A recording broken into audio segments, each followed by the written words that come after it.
Oh, hi, ladies and gentlemen. Welcome in, bench warmers.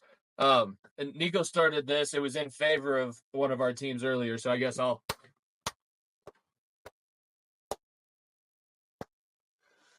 Jeez, man, I was not expecting that out of a rookie quarterback. I did not think a rookie quarterback was going to make my team look like they forgot how to play football in front of the entire country again.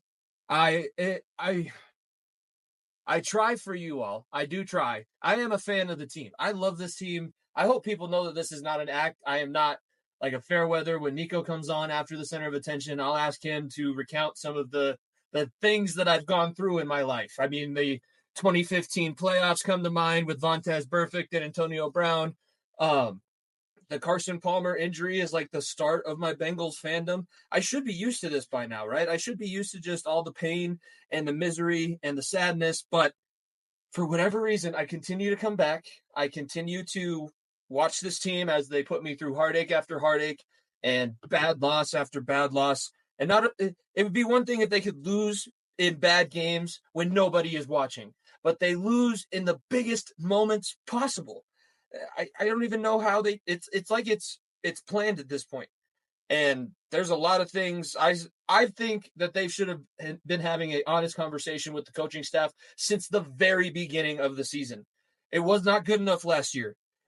If your coaching staff relies that heavily on one player, your team and your coaches cannot do the things that they need to do in this league.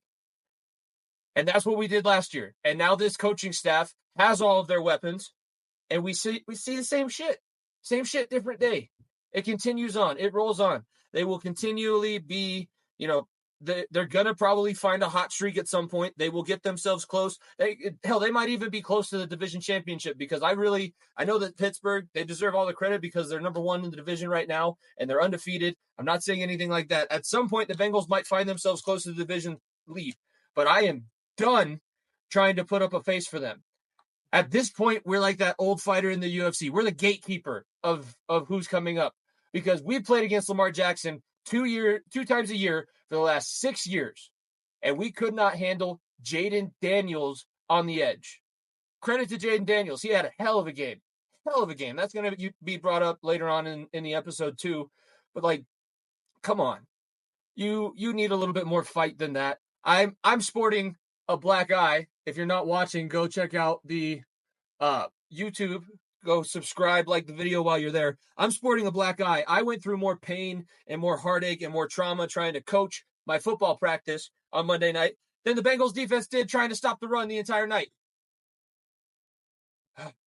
With all of that being said, we do have a lot more than just the Bengals to talk about. I'm glad we are coming up on a big milestone, not the end. It is just a big step on this road. We appreciate everybody tuning in, joining us live here on the Far End of the Bench YouTube channel, Twitter, X, whatever you want to call it, and Facebook. We are getting into episode 199 of the Far End of the Bench with myself, Jimmy Pilato, and my co-host, Nico Bryant. We'll be back after the intro.